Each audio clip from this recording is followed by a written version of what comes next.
நிலையை அது கேட்கும். அந்த நிலையை தராமல் அந்த விஷயத்தை அனுபவிக்க முடியாது. அந்த நிலை என்பது படம் அல்ல. படிப்பா அது பார்க்க அது ஒரு விளக்கு. உன்னுடைய சின்சியாரிட்டியை கேட்கும், உன்னுடைய டெடிகேஷனை கேட்கும், உன்னுடைய பலவீனங்களை போய் நசுக்கும் பொழுது நீ ரத்த கடல் வழியே அதை அது கேட்கும். I pay for my faith என்று சொல்கிறார். வாழ்க்கையில் முன்னுக்கு வந்த அத்தனை I pay for my faith. புகழ் என்னும் அதற்கு ஒரு நிலை உண்டு. புகழ்கான நிலையை நான் சொல்றேன், நீ கவலைப்படல. நம்ம எல்லாம் யாருக்கும் புகழ்கிறவர்களாக நம்முடைய சமூகத்தில் நாம் நினைக்கிறோமோ அவங்க போய் தனியா ஒரு தனியா சட்டையை தானே எடுக்க முடியாது. தெரியுமா? மார்க்கெட்ல ஒரு கிலோ வெங்காயம் கொடுக்குறவங்களால ஏன்னா all celebrities they pay for their trade. அவர்களால் கண்ணாடி கட்டவே முடியாது. அவர்களுக்கு என்று ஒரு வாழ்க்கை அமைப்பு வந்து சமூகத்தோடு ஒன்று கலக்காத வாழ்க்கை அவர்கள் நிலையாக எல்லோருக்கும் ஒரு விலை உண்டு. ஒரு ஃப்ரெண்ட்ஷிப் வேணுமா விலை உண்டு, ஒரு காதலா விலை உண்டு, ஒரு ரிலேஷன்ஷிப்பா விலை உண்டு, எல்லாத்துக்கும் விலை உண்டு. அம்மா ரொம்ப மனம் கணிச்சிருக்க ஒரு விஷயத்த சொல்றேன், எல்லா குழந்தைகளுக்கும் சொல்றேன். இந்த 3 வருஷம் 2 வருஷம் 1 வருஷம் 4 வருஷம் எந்த இயர்ல இருக்கிறீங்களோ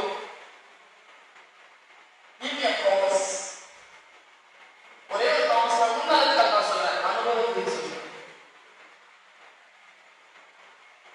அந்த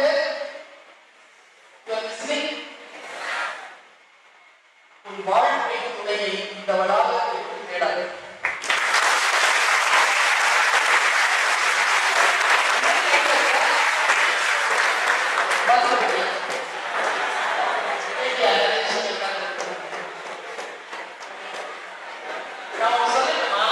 இந்த வயதுல சந்தோஷமா இருக்குது, அறத்தோடு இருக்குது, ஒழுக்கமா இருக்குது. அவங்கதான் பெரிய விஷயங்களை கமிட் பண்ணிட்டாங்க. கமிட் பண்ணிட்டேன்னு வச்சுக்கீங்க, நிம்மதியாவே இருக்க முடியாது.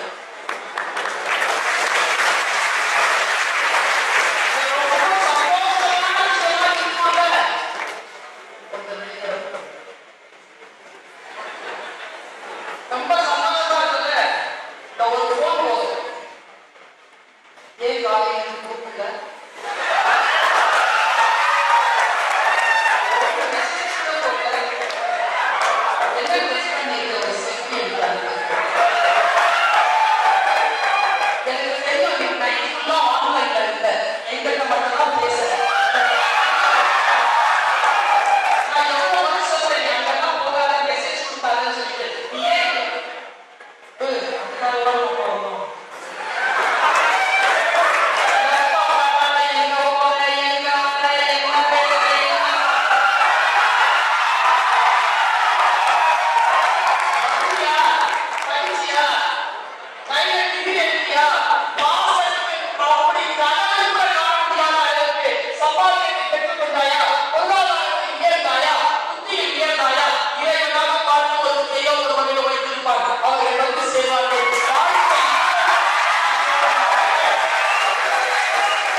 ட்ரெஸ் பண்ணிருக்கேனா?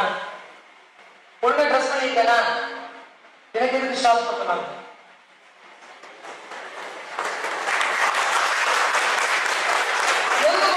சொல்லு சொன்னீங்க ஒரு ரெஸ்பெக்ட். அவங்க என்ன தெரியுமா சொல்றாங்க? அவங்க நம்ம மரபு என்ன சொல்லு தெரியுமா? உடலை ஆடையால் போற்றி இருப்பது.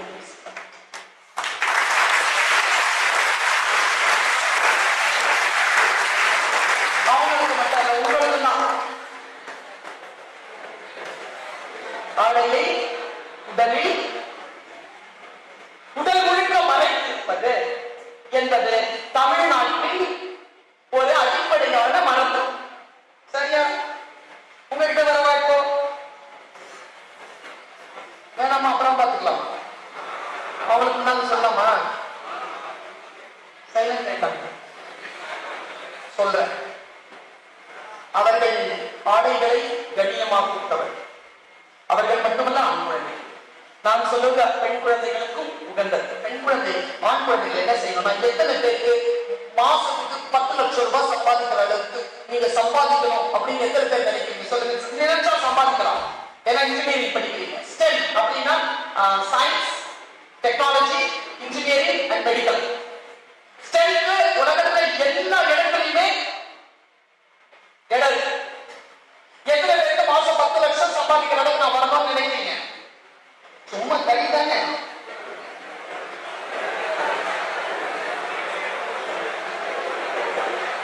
ஓகே, அதுக்கு ஒரே ஒரு வேலை செய்யணும். முதல்ல முடி வெட்டணும்.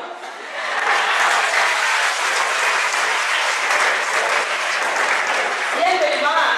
இந்த முடிவை வச்சுட்டு நீ வந்து எவ்வளவு டேலண்டோட கூட என்னுடைய கம்பெனிக்கு வந்தேன்னு வச்சுக்கோயே, இன்டர்வியூக்கு நீ வந்தேன்னு வச்சுக்கோயே, நான் உன்னை செலக்ட் பண்ணவே மாட்டேன். ஏன் தெரியுமா? மிக மிக முக்கியமானது எது தெரியுமா? Attitude and discipline. நீ ரொம்ப ஸ்டைலிஷ்டா இருந்தேன்னு வச்சுக்கோயே, அமெரிக்காவுக்கு நான் போயிருந்த போது இந்த மூக்குத்தி வந்து ஒரு கேள்வி கேட்டாங்க. Is a tradition or modern கேட்டாங்க. ட்ரெடிஷன் உடனே எனக்கு ஸ்டார் கிடைச்சது. மாடர்ன் சொல்லி இருந்தா வெளியே வந்துச்சு. எங்க அமெரிக்காலேயே சில விஷயங்களை இந்த சமூகம் எதிர்பார்க்கிறது. குழந்தைகளை நான் சொல்லாம இந்த யாரும் எனக்கு சொல்வார். ஸ்டைலா இருக்குதா? Okay, it's okay. பட் ஜெயிக்கணும்னு சொன்னா you should say to no to say no. சில விஷயங்களுக்கு நோ சொல்லணும். அவ்வளவு சுலபம் இல்லை. It is very simple, but it is not easy. You say no. இந்த உடலை வைத்துக்கொண்டு, இந்த ஜெண்டரை வைத்துக்கொண்டு, இந்த படிப்பை வைத்துக்கொண்டு என்ன செய்வது என்று உனக்கு தெரிந்திருக்க வேண்டும். அடுத்த வார்த்தை அவர் சொன்னார், இதை உன் வயதில் எனக்கு புரிந்திருந்தால் நான் இன்னும் விரைவிலேயே சில வெற்றிகளை பெற்றிருக்கேன். உனக்கு கிடைத்திருக்கக்கூடிய வாழ்க்கை என் வாழ்க்கையில் எனக்கு கிடைக்கும். என்னை போல் உனக்காக வந்து பேசுகின்றவர்களை போல் எனக்கு யாரும் பேசுவதற்கு வாய்ப்பு இல்லை. பாருங்க, பெரிய விஷயம். சாதாரண சொல்லிட்டு போற குழந்தைகளுக்கு மனம் பேரன்பினால் நிறைந்திருக்கு. சார் டாக்டர் ஜெயக்குமாருக்கு சொல்றேன், உலகத்துல தமிழ்நாட்டுல எத்தனையோ இன்ஜினியரிங் காலேஜுக்கு நான் போய் பேசுறேன் சார். சில காலேஜஸ் இருக்கு, சில காலேஜஸ்க்கு நான் இந்த வார்த்தையை நான் சொல்லியிருக்கேன், பட் எல்லா காலேஜும் சொல்ல மாட்டேன். 100% லிசனிங் ஸ்கில் இருக்கக்கூடிய குழந்தைகளை இயற்கை உங்கள் கையில் ஒப்படைத்திருக்கிறது. 100% லிசனிங். ஆனால் இந்த குழந்தைகளை வைத்துக் கொண்டு என்ன செய்வது என்பதனை ஆசிரியர்கள் நீங்கள் மிகச் சிறப்பாக முடிவெடுங்கள். இந்த கட்டத்தில் எல்லா ஆசிரியர்களுக்காக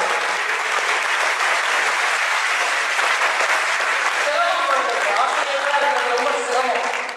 அதுவும் ஃபர்ஸ்ட் ஜெனரேஷனுக்கு வர குழந்தைகளுக்கு முதல்லலாம் நான் வேண்டுவேன்.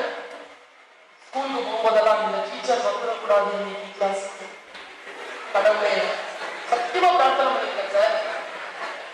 அதுக்கு கடவுளுக்கு டிப்ஸ் எல்லாம் கொடுத்தேன். நான் இன்னைக்கு வரக்கூடாதுன்னா உங்களுக்கு என்ன நடக்கணும்? ஒரு வாரம் அவங்க லீவ் பண்ணணும்னா என்ன நடக்கணும்?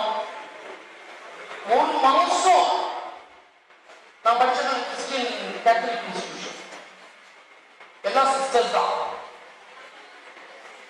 1 மாசம் அவங்க லீவ் போட அவங்களுக்கு என்னென்ன நடக்கணும், இந்த ஸ்கூலை விட்டு அவங்க போயிடணும்னா கடவுளே அவங்களுக்கு என்னென்ன நடக்கணும். கடவுளை பார்த்துக்கிட்டே இருந்தாரா, பதில் சொன்னார், ஒற்றை பதில் சொன்னார், டீச்சர் கூப்பிட்டாரு.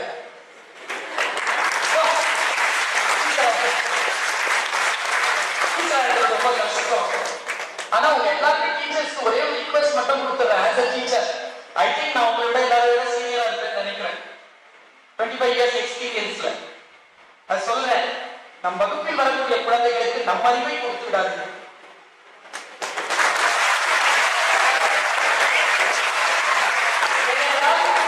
நம்ம அறிவை பெறுவதற்காக அவர்கள் நம்முடைய வகுப்பிற்கு வரவில்லை, தங்கள் அறிவை அறிமுகம் செய்து கொள்வதற்காக நம் வகுப்பிற்கு வருகிறார்கள்.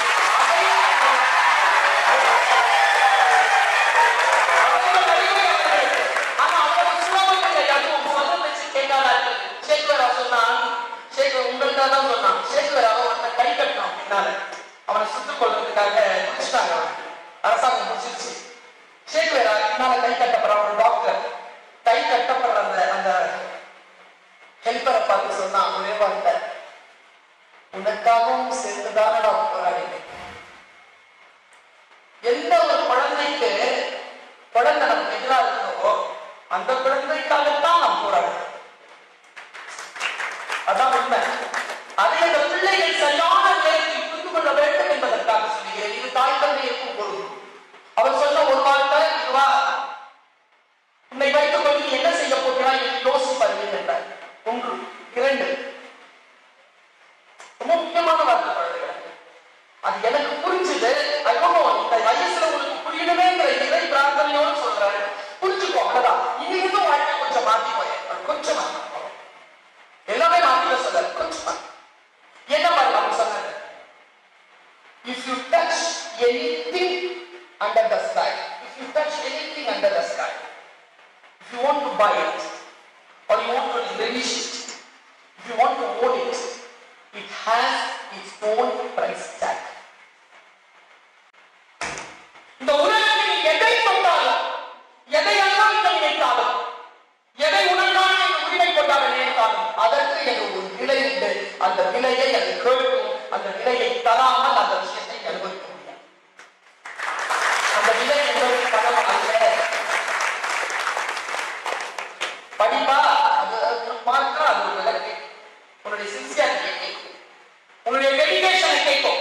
உன்னுடைய பலவீனங்களை போய் நசுக்கும் பொழுது நீ ரத்த கலைவாகியே அதை அது கேட்கும். I pay for my faith என்று சொல்கிறார். வாழ்க்கையில் முன்னுக்கு வந்த அத்தனை I pay for my faith. புகழ் என்னும் அதற்கு ஒரு விலை உண்டு. புகழுக்கான விலையை நான் சொல்றேன், நீ கவலைப்படல. நம்ம எல்லாம் யார் ரொம்ப புகழ்மிக்கவர்களாக நம்முடைய சமூகத்தில் நாம் நினைக்கிறோமோ அவங்க போய் தனியா ஒரு தனியா சட்டையை தானே எடுக்க முடியாது. மார்க்கெட்ல ஒரு கிலோ வெங்காயம் வாங்க முடியவங்களால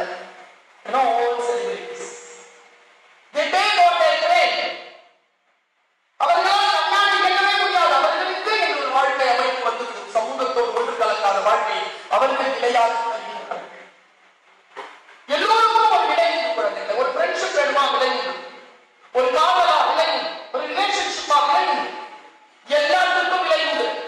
அம்மா ரொம்ப மனம் கணிச்சிருக்க ஒரு விஷயத்த சொல்றேன், எல்லா குழந்தைகளுக்கும் சொல்றேன். இந்த 3 வருஷம் 2 வருஷம் 1 வருஷம் 4 வருஷம் எந்த இயர்ல இருக்கிறியோ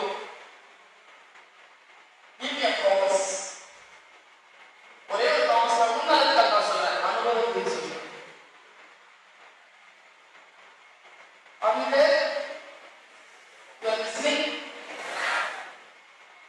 ஒரு வாழ்க்கை துணையை இந்த வளாகத்திற்கு தேடாது.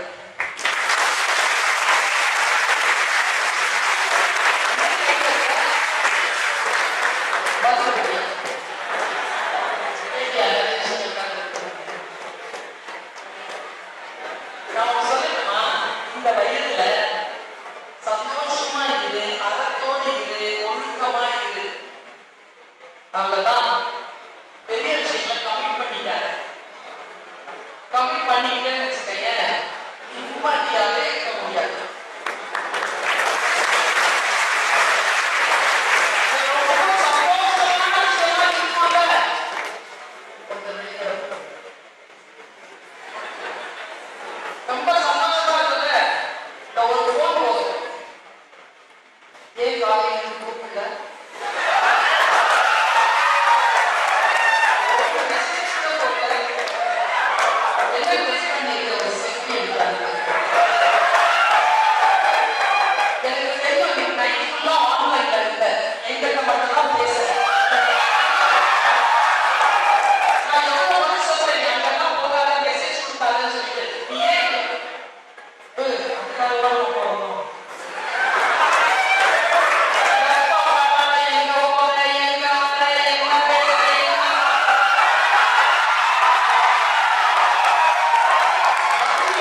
நாங்கள் தவறு செய்தோம், ஆனால் செய்த தவறை திரும்ப செய்யவில்லை.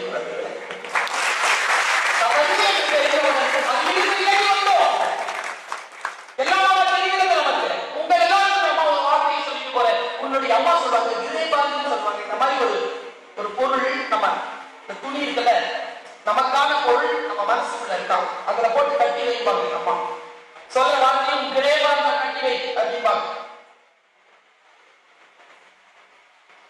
சிந்தித்து பார்த்து செய்கையை மாற்று, சிந்தித்து பார்த்து செய்கையை மாற்று. சிறுசா இருப்பை திருத்திக்கும், தவறு சிறுசா இருப்பை திருத்திக்கும். தெரிந்து தெரியாமல் நடந்திருந்தா அது திரும்பவும் வராமல்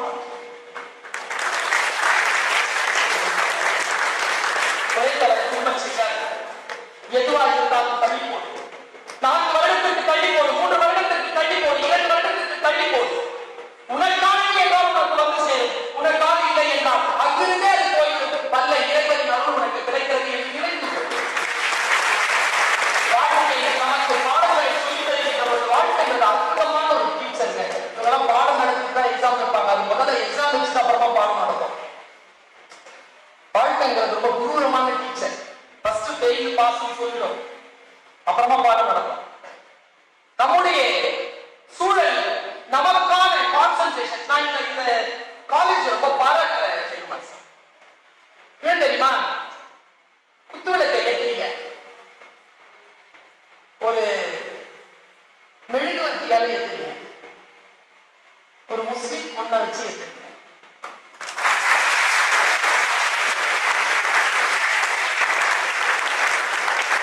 கிறிஸ்டியன் இன்ஸ்டிடியூஷன் பிரார்த்தனை எல்லாம் பண்ணிட்டு வரவேற்பு டான்ஸ் விநாயகரை வைத்து தொடங்குகிறது. நான் சொல்றேன், இந்த ஒற்றுமை இருக்கின்ற வரைக்கும் யாரும் நம் நாட்டை அசைத்து விட முடியாது. இந்த ஒற்றுமைதான் இன்றைய தேவையாக இருக்கிறது. ஒன்றுபடுங்கள். எல்லா விதமான துன்பங்களிலும் துயரங்களிலிருந்தும் ஒன்றுபட வேண்டும் என்றால் இங்க இருக்கு. இன்னைக்கு சொல்லிட்டு போறேன், 3 பாடம் தான். ஸ்கில்ஸ் இருக்குல்ல, soft skills, learning, speaking, writing, reading, இதெல்லாம் இருக்குல்ல, இது எல்லாத்தையும் விட முதன்மையானது listening. காது இருக்கின்றவர்கள் கேட்க கடவீர்கள். பைபிள். காது இருக்குல்ல, கண்ணு பார்ப்போம். கண்ணுக்கும் காதுக்கும் என்ன தெரியுமா வித்தியாசம்? கண் சென்று பற்றும், இதுக்கு மூடி, காதி வந்து மூடி. இதை நீ நினைச்சா முடிக்கலாம், இதை நீ நினைச்சா மூட முடியாது. இங்க நினைக்கணும், இங்க நினைக்கணும், இது எனக்கானது இல்லை, இந்த சொல் எனக்கானது, இந்த வார்த்தைகள் எனக்கானது இல்லை. இன்னொரு விஷயம் சொல்றேன், இறைவன் நமக்கு கல்வி என்பதை கற்றுக் கொடுத்திருக்கிறான் இல்லையா?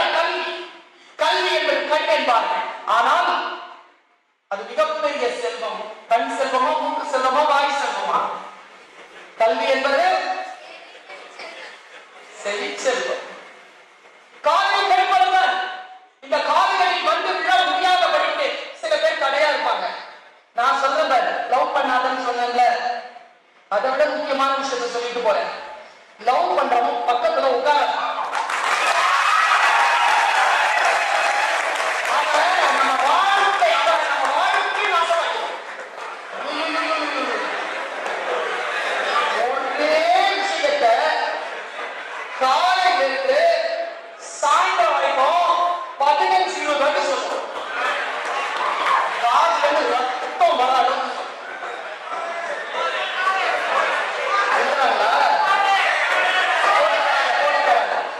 சொல்லி கொடுக்காத. அதை விட அவமானம் வேறு இல்லை. நான் அந்த பாட்டை சொன்னாலும் அந்த பையனுக்கு சொல்லுவேன். ஒவ்வொருத்தர் வெட்கமே இல்லாம தன்னுடைய பையன் யாரோ ஒரு பையனுடைய பேரை இப்படி வச்சு கூறான். அவனை நம்பி அவன் சொல்லியிருப்பான்,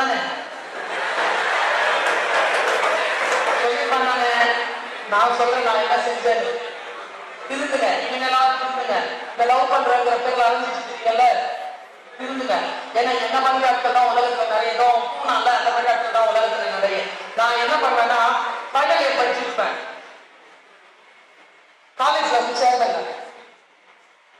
யோசிச்சேன். கிளாஸ்ல லேட்டா தான் வருவேன், ஆனா வந்துருவேன். அட்டெண்டன்ஸ் இல்லைன்னா எக்ஸாம் எழுத முடியாதுன்னு தெரியும். ஃபெயில் ஆக மாட்டேன்.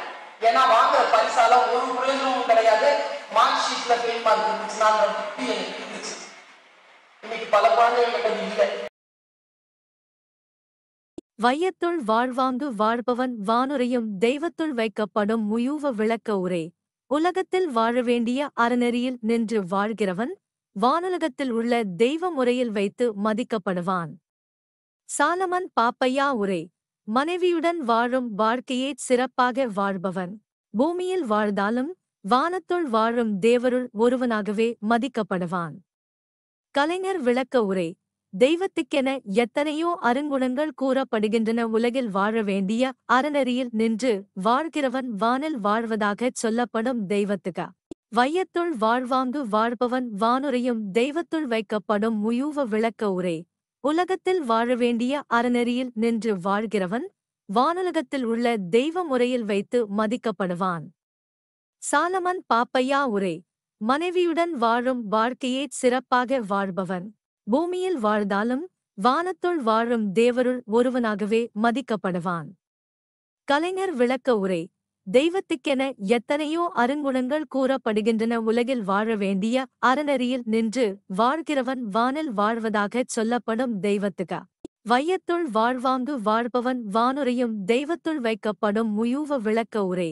உலகத்தில் வாழ வேண்டிய அறநெறியில் நின்று வாழ்கிறவன் வானுலகத்தில் உள்ள தெய்வ முறையில் வைத்து மதிக்கப்படுவான். சாலமன் பாப்பையா உரை. மனைவியுடன் வாழும் வாழ்க்கையே சிறப்பாக வாழ்பவன் பூமியில் வாழ்ந்தாலும் வானத்துள் வாழும் தேவருள் ஒருவனாகவே மதிக்கப்படுவான். கலைஞர் விளக்க உரை. தெய்வத்துக்கென எத்தனையோ அருங்குணங்கள் கூறப்படுகின்றன. உலகில் வாழ வேண்டிய அறநெறியில் நின்று வாழ்கிறவன் வானில் வாழ்வதாகச் சொல்லப்படும் தெய்வத்துக்க. வையத்துள் வாழ்வாங்கு வாழ்பவன் வானுரையும் தெய்வத்துள் வைக்கப்படும் முயூவ விளக்க உரை. உலகத்தில் வாழ வேண்டிய அறநெறியில் நின்று வாழ்கிறவன் வானுலகத்தில் உள்ள தெய்வ முறையில் வைத்து மதிக்கப்படுவான். சாலமன் பாப்பையா உரை. மனைவியுடன் வாழும் வாழ்க்கையே சிறப்பாக வாழ்பவன் பூமியில் வாழ்ந்தாலும் வானத்துள் வாழும் தேவருள் ஒருவனாகவே மதிக்கப்படுவான். கலைஞர் விளக்க உரை. தெய்வத்துக்கென எத்தனையோ அருங்குணங்கள் கூறப்படுகின்றன. உலகில் வாழ வேண்டிய அறநெறியில் நின்று வாழ்கிறவன் வானில் வாழ்வதாகச் சொல்லப்படும் தெய்வத்துக்க. வையத்துள் வாழ்வாங்கு வாழ்பவன் வானுரையும் தெய்வத்துள் வைக்கப்படும் முயூவ விளக்க உரை. உலகத்தில் வாழ வேண்டிய அறநெறியில் நின்று வாழ்கிறவன் வானுலகத்தில் உள்ள தெய்வ முறையில் வைத்து மதிக்கப்படுவான். சாலமன் பாப்பையா உரை. மனைவியுடன் வாழும் வாழ்க்கையே சிறப்பாக வாழ்பவன் பூமியில் வாழ்ந்தாலும் வானத்துள் வாழும் தேவருள் ஒருவனாகவே மதிக்கப்படுவான். கலைஞர் விளக்க உரை. தெய்வத்துக்கென எத்தனையோ அருங்குணங்கள் கூறப்படுகின்றன. உலகில் வாழ வேண்டிய அறநெறியில் நின்று வாழ்கிறவன் வானில் வாழ்வதாகச் சொல்லப்படும் தெய்வத்துக்க. வையத்துள் வாழ்வாங்கு வாழ்பவன் வானுரையும் தெய்வத்துள் வைக்கப்படும் முயூவ விளக்க உரை. உலகத்தில் வாழ வேண்டிய அறநெறியில் நின்று வாழ்கிறவன் வானுலகத்தில் உள்ள தெய்வ முறையில் வைத்து மதிக்கப்படுவான். சாலமன் பாப்பையா உரை. மனைவியுடன் வாழும் வாழ்க்கையே சிறப்பாக வாழ்பவன் பூமியில் வாழ்ந்தாலும் வானத்துள் வாழும் தேவருள் ஒருவனாகவே மதிக்கப்படுவான். கலைஞர் விளக்க உரை. தெய்வத்துக்கென எத்தனையோ அருங்குணங்கள் கூறப்படுகின்றன. உலகில் வாழ வேண்டிய அறநெறியில் நின்று வாழ்கிறவன் வானில் வாழ்வதாகச் சொல்லப்படும் தெய்வத்துக்க. வையத்துள் வாழ்வாங்கு வாழ்பவன் வானுரையும் தெய்வத்துள் வைக்கப்படும் முயூவ விளக்க உரை. உலகத்தில் வாழ வேண்டிய அறநெறியில் நின்று வாழ்கிறவன் வானுலகத்தில் உள்ள தெய்வ முறையில் வைத்து மதிக்கப்படுவான். சாலமன் பாப்பையா உரை. மனைவியுடன் வாழும் வாழ்க்கையே சிறப்பாக வாழ்பவன் பூமியில் வாழ்ந்தாலும் வானத்துள் வாழும் தேவருள் ஒருவனாகவே மதிக்கப்படுவான். கலைஞர் விளக்க உரை. தெய்வத்துக்கென எத்தனையோ அருங்குணங்கள் கூறப்படுகின்றன. உலகில் வாழ வேண்டிய அறநெறியில் நின்று வாழ்கிறவன் வானில் வாழ்வதாகச் சொல்லப்படும் தெய்வத்துக்க. வையத்துள் வாழ்வாங்கு வாழ்பவன் வானுரையும் தெய்வத்துள் வைக்கப்படும் முயூவ விளக்க உரை. உலகத்தில் வாழ வேண்டிய அறநெறியில் நின்று வாழ்கிறவன் வானுலகத்தில் உள்ள தெய்வ முறையில் வைத்து மதிக்கப்படுவான். சாலமன் பாப்பையா உரை. மனைவியுடன் வாழும் வாழ்க்கையே சிறப்பாக வாழ்பவன் பூமியில் வாழ்ந்தாலும் வானத்துள் வாழும் தேவருள் ஒருவனாகவே மதிக்கப்படுவான். கலைஞர் விளக்க உரை. தெய்வத்துக்கென எத்தனையோ அருங்குணங்கள் கூறப்படுகின்றன. உலகில் வாழ வேண்டிய அறநெறியில் நின்று வாழ்கிறவன் வானில் வாழ்வதாகச் சொல்லப்படும் தெய்வத்துக. வையத்துள் வாழ்வாங்கு வாழ்பவன் வானுரையும் தெய்வத்துள் வைக்கப்படும் முயூவ விளக்க உரை. உலகத்தில் வாழ வேண்டிய அறநெறியில் நின்று வாழ்கிறவன் வானுலகத்தில் உள்ள தெய்வ முறையில் வைத்து மதிக்கப்படுவான். சாலமன் பாப்பையா உரை. மனைவியுடன் வாழும் வாழ்க்கையே சிறப்பாக வாழ்பவன் பூமியில் வாழ்ந்தாலும் வானத்துள் வாழும் தேவருள் ஒருவனாகவே மதிக்கப்படுவான். கலைஞர் விளக்க உரை. தெய்வத்துக்கென எத்தனையோ அருங்குணங்கள் கூறப்படுகின்றன. உலகில் வாழ வேண்டிய அறநெறியில் நின்று வாழ்கிறவன் வானில் வாழ்வதாகச் சொல்லப்படும் தெய்வத்துக. வையத்துள் வாழ்வாங்கு வாழ்பவன் வானுரையும் தெய்வத்துள் வைக்கப்படும் முயூவ விளக்க உரை. உலகத்தில் வாழ வேண்டிய அறநெறியில் நின்று வாழ்கிறவன் வானுலகத்தில் உள்ள தெய்வ முறையில் வைத்து மதிக்கப்படுவான். சாலமன் பாப்பையா உரை. மனைவியுடன் வாழும் வாழ்க்கையே சிறப்பாக வாழ்பவன் பூமியில் வாழ்ந்தாலும் வானத்துள் வாழும் தேவருள் ஒருவனாகவே மதிக்கப்படுவான். கலைஞர் விளக்க உரை. தெய்வத்துக்கென எத்தனையோ அருங்குணங்கள் கூறப்படுகின்றன. உலகில் வாழ வேண்டிய அறநெறியில் நின்று வாழ்கிறவன் வானில் வாழ்வதாகச் சொல்லப்படும் தெய்வத்துக.